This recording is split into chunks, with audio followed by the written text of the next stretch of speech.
Hi there, and welcome. This is Quest for You.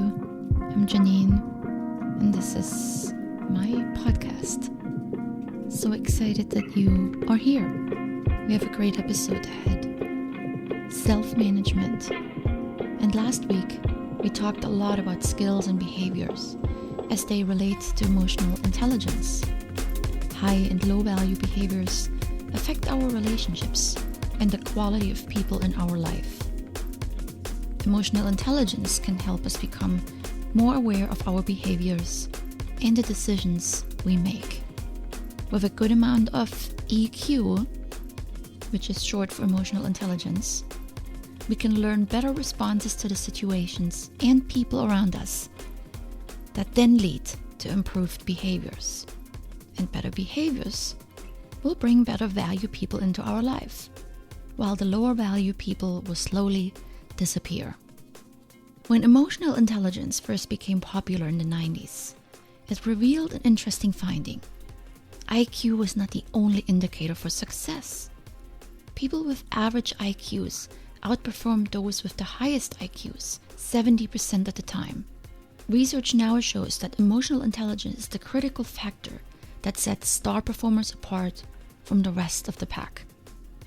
Emotional intelligence is the something in each of us that is a bit intangible. It's hard to point your finger on it, but you know it when you see it. The hot-tempered manager that has had a few explosions in front of others in meetings, or that friend who always calmly listens, provides you with encouragement during difficult times, and is patient when you have emotional outbursts. EQ covers two key areas: personal competence and social competence. And last week, we started talking about self-awareness as a core skill of personal competence. That is your ability to accurately perceive your emotions and stay aware of them as they happen. From my own experimenting with this, I know how hard that is. But we've covered a few ideas that you can begin to try to implement. And there's a second skill that is just as important, that is self-management. Self-management is what happens when you act. Self-awareness helps you notice what is going on in a more conscious way. But self-management is your more thoughtful and controlled response to an event. It's your ability to use your increased awareness of your emotions to direct your behaviors in a positive way. But it starts with awareness. I consider the skill of self-awareness the most important one. If you're not aware of your low-value behaviors, there's little you can do to change them. Self-management can also be called self-regulation. How well do you manage, control, and regulate yourself when things get touchy? It indicates that this is where actual work comes into play. This is where we show to the world how good or not so good we are in our interactions with others. Remaining quiet and keeping it all in is not the answer you might think here. While you may need a few seconds or minutes to respond, it is really in your response that you show how well you master the skill of self-management. There are three core elements that make up self-regulation: self-control, integrity, and adaptability. Self-control is all about putting your momentary needs on hold and going for the greater good. The greater good could be the goal you have in mind of being a more patient, generous, or kinder person. Or the greater good could simply be what's best for everyone involved. Applying self-control means you have the vision to see what is best in the long term versus the short term. Rash decisions and overreactions are often based on what you feel in the moment. Later, when you regret them, it is because you have had time to realize what really matters. So, self-control is not about concealing or faking your true emotions, but keeping them in check. People who have good self-control generally remain calm, even when they feel stressed. They make an effort to try to think clearly while under pressure and still make good decisions. It also includes your ability to manage your impulses. People that have integrity will try to do the same thing. They're guided by an inner moral sense of what is right and they try to stay consistent with their personal values. When you successfully self-regulate, you will take integrity into consideration before you respond. An easy question to ask yourself next time before you explode is this: is this the person I want to be? We often talk about trust with others. In self-management, I see that trust is being built with yourself first. Are you acting in accordance with who you want to be? Adaptability means being flexible in responding to change. When multiple demands are placed on me, I can easily feel stretched thin and less able to be the patient and kind person I want to be. My responses get shorter as I'm trying to be efficient with everything going on. I observe this quickly on my email responses. On a hectic day, I take little time for thoughtful responses. It's also during those times that I miss things easily. I ask questions when the answer is right on the bottom of the email. I just didn't take the time to read it through. So being adaptable is being able to prioritize effectively and to accept rapid change when necessary. This requires some flexibility to change focus on the fly. My office door is always open, and sometimes I'm knee-deep in some kind of a spreadsheet or analysis when people walk in and talk about something completely different. I've learned to adapt and live with those interruptions. It helps me when I see them as something positive. Hey, it's good to be needed, right? At least most of the time, unless it's my boss.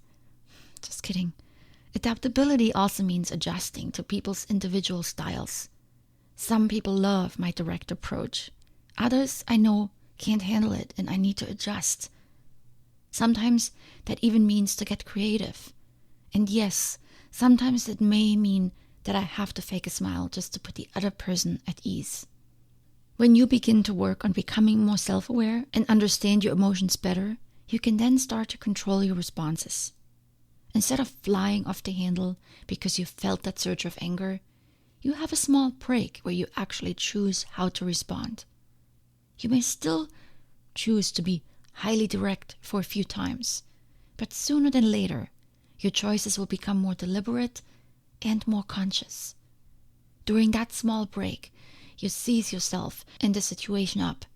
You quickly assess what's best right now, and instead of heading in the wrong direction, you choose to react in a positive and productive manner.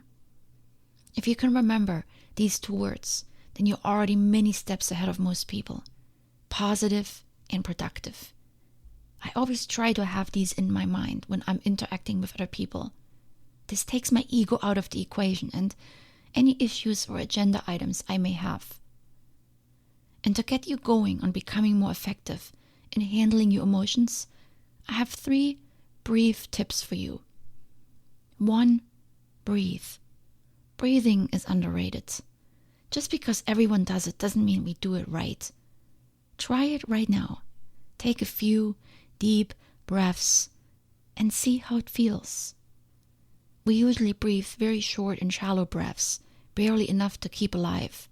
Breathing brings fresh oxygen to the brain and helps improve your concentration and your moods. Try taking a few deep breaths next time you're in a stressful or difficult situation and before you respond. It is a very simple yet powerful technique to get a quick handle on your emotions.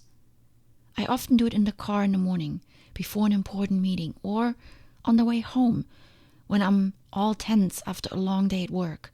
It helps me clear my mind and relax. Number 2 is time. Anytime you can get a break before you respond to do something is ideal. Time helps with clarity and perspective. That angry email you were going to write seconds after you read the one that made you mad will sound much better tomorrow. Time buys you time.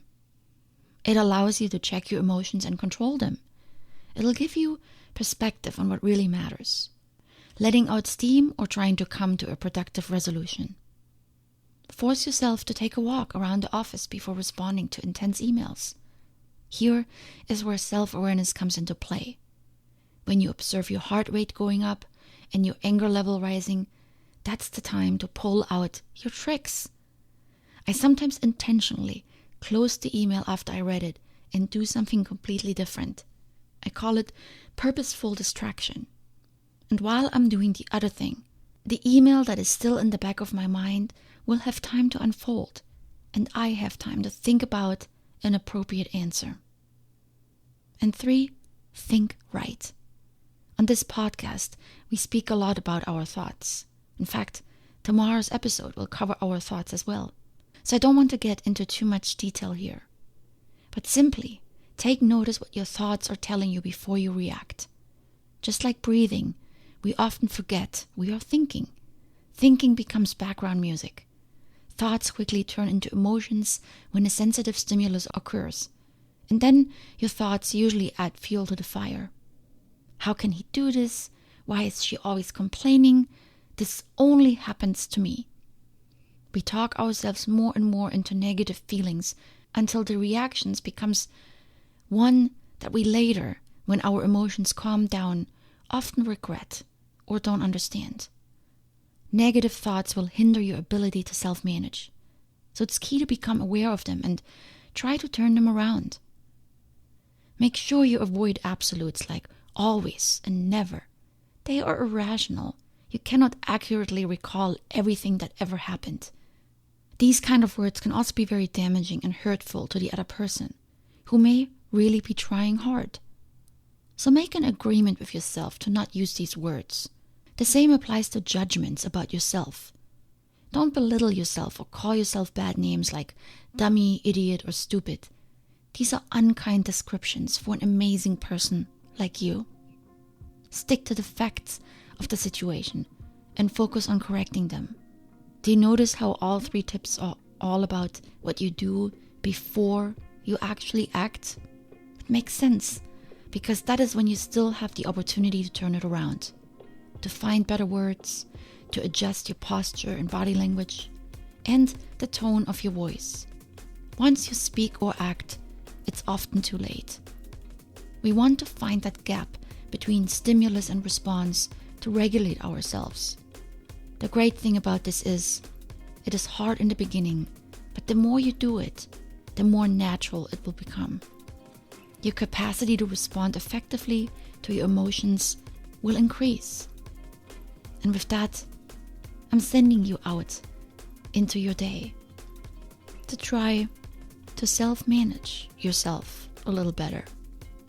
I hope you found this episode helpful, and maybe you try to regulate yourself a little bit today. Think about what events you have today that could cause you some emotional turmoil. Certain family members that maybe set you off, maybe a sensitive meeting at work. I actually tried this with a co-worker the other day. She had responded rather snappy to a few of my emails, so instead of matching her tone and trying to outsmart her in another email like I often do, I waited a few hours, and that's when I remembered that she's going through a few personal things at home. So I deleted the email I'd started and went to her office instead, and I sat down and I asked her how she's doing. I still addressed my concerns, but it was a very different conversation. Try it out. Take a few deep breaths, buy yourself some time, control your thinking, and these should help you manage your emotions just a bit better. Much love.